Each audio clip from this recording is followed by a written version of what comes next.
over the rim. Danielle's had jerked back with a start. "What's it?" "You'll just have to get the hands-on experience you need." Violet sat up straighter in her seat, her eyes narrowing shrewdly, her finger tapping the tabletop as she looked at the patrons in the cafe. Shit. Danielle knew that look.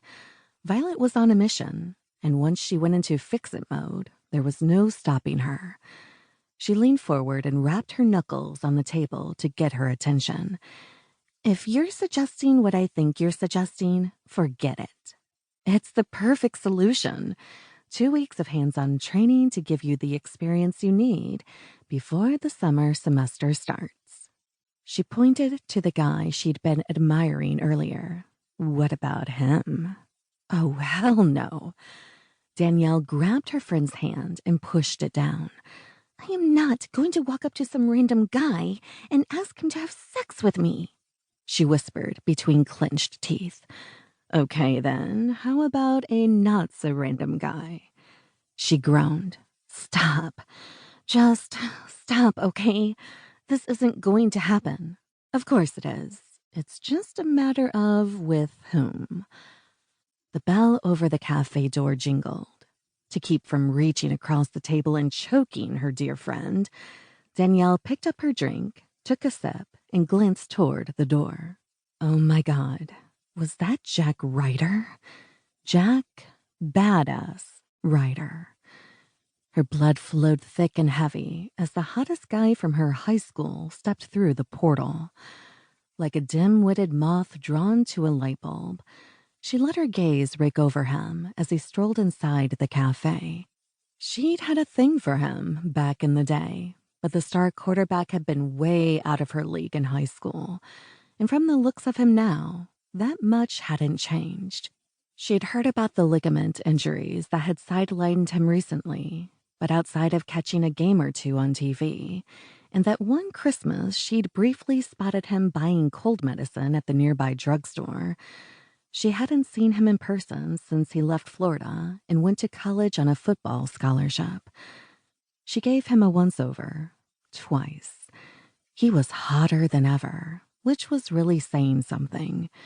Despite his bum leg, he moved with surprising grace for a guy of his size.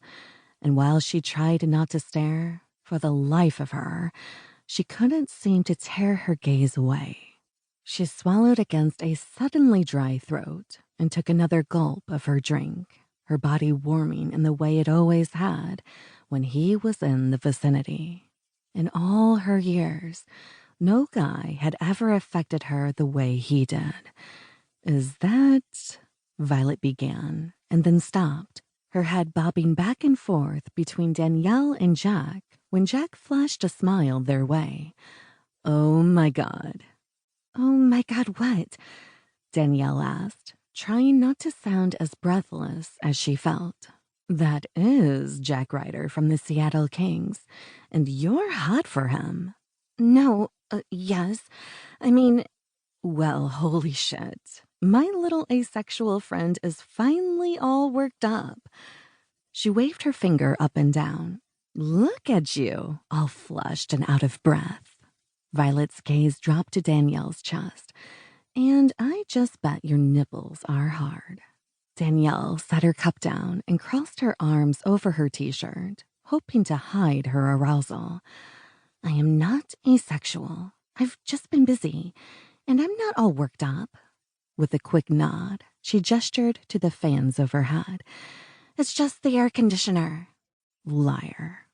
Violet leaned in, her eyes gleaming with mischief. "Ask him." "Ask him what?" "To teach you all about sex." She gave Danielle a look that suggested she was dense. "Isn't that what we've been talking about?" "It's what you've been talking about, and you're out of your mind." She pitched her voice low. "That's Jack Ryder. The Jack Ryder. I don't care if he's Zac frickin' Efron. He's a well-known player, and just the guy to help you." She waggled her brows. "Bone up on sex. Give you the hands-on experience you're looking for." Violet turned and blatantly stared at Jack.